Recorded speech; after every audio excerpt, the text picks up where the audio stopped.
स्वास्थ्य और परिवार कल्याण विभाग चंडीगढ़ की अतिरिक्त मुख्य सचिव एवं कुरुक्षेत्र जिले की प्रशासनिक सचिव जी अनुपमा ने कहा कि कुरुक्षेत्र जिले में सरकार की तमाम योजनाओं का लाभ समाज के अंतिम व्यक्ति को मिले और कुरुक्षेत्र की सभी छोटी और बड़ी परियोजनाओं को निर्धारित समयावधि में पूरा किया जाए। इन तमाम विषयों को लेकर अधिकारियों को गंभीरता और ईमानदारी के साथ अपनी ड्यूटी का निर्वहन करना होगा। किसी भी सूरत में लापरवाही सहन नहीं की जाएगी, क्योंकि सरकार के आदेशानुसार जीरो टॉलरेंस पॉलिसी को अपनाकर काम किया जाएगा। वे आज लघु सचिवालय के सभागार में कुरुक्षेत्र जिले की योजनाओं और विकास कार्यों की समीक्षा को लेकर अधिकारियों की एक बैठक को संबोधित कर रही थी। इससे पहले उपायुक्त शांतनु शर्मा ने पावर प्रेजेंटेशन के जरिए 25 करोड़ से ज्यादा बजट के प्रोजेक्ट शिक्षा, स्वास्थ्य, समाज कल्याण विभाग, अंत्योदय सरल कराधान एवं आबकारी विभाग, महिलाओं से संबंधित अपराधों और गंभीर अपराधों की रिपोर्ट को हाउस के समक्ष रखा।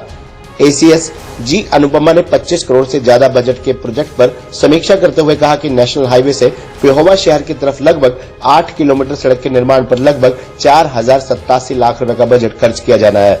इस सड़क का निर्माण कार्य जल्द से जल्द शुरू करके पूरा करने का काम किया जाए। सहारनपुर, यमुनानगर, लाडवा, कुरुक्षेत्र, पेहोवा रोड की लगभग 5 किलोमीटर सड़क के निर्माण पर 2672 लाख रुपए की राशि खर्च की जाएगी। इस परियोजना को भी जल्द से जल्द शुरू किया जाए और टेंडर प्रक्रिया को जल्द पूरा किया जाए। इसी प्रकार 8852 लाख रुपए की लागत से एलएनजेपी अस्पताल के 100 बेड के प्रस्तावित अस्पताल ब्लॉक के निर्माण कार्य को शुरू करवाने के लिए सीएमओ लोक निर्माण विभाग के साथ तालमेल बनाकर परियोजना को जल्द से जल्द अमलीजामा पहनाने का काम करे। इसके साथ ही पेहोवा भट्ट माजरा में लगभग 2586 लाख रुपए की लागत से निर्माणाधीन 50 बेड के अस्पताल के निर्माण कार्य को भी जल्द से जल्द पूरा किया जाए। इसके अलावा ज्योतिसर में थीम पार्क साइट पर 205 लाख रुपए की लागत से होने वाले विकास कार्यों को भी जल्द पूरा करें।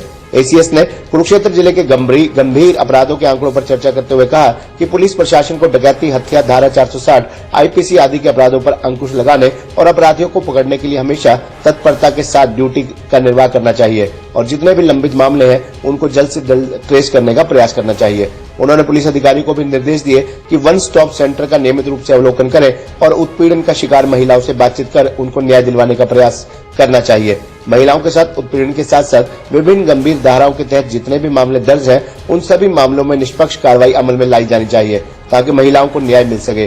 पुलिस प्रशासन को केवल कानूनी पहलुओं पर फोकस रखकर अपनी जांच को पूरा करना चाहिए। इतना ही नहीं, समाज के हर व्यक्ति को जीने का अधिकार दिलवाने के लिए पुलिस ही नहीं बल्कि सभी विभागों के अधिकारियों को गंभीरता और ईमानदारी के साथ अपनी ड्यूटी का निर्वहन करना चाहिए। इसके साथ ही सभी अधिकारियों को पॉस्को एक्ट के तहत दर्ज मामलों में बच्चों को न्याय दिलवाने के लिए गंभीरता के साथ काम करना होगा। जब बच्चों को उचित न्याय मिलेगा तो निश्चित ही समाज में सुधार लाना संभव होगा।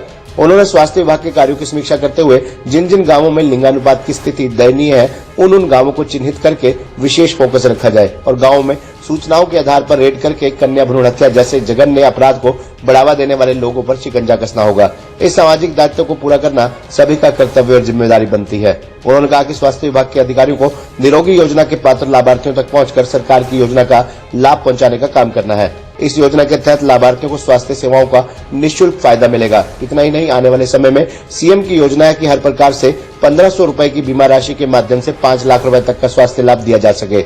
इसके अलावा आने वाले समय में एक ऐसी ऐप भी तैयार की जाएगी जिसके जरिए प्रार्थी को अपने मोबाइल से ही आयुष्मान योजना के तहत पंजीकृत अस्पतालों की जानकारी मिल सके ताकि इस जानकारी के माध्यम से मरीज अपने निकटतम अस्पताल में पहुंचकर अपना इलाज करवा सके।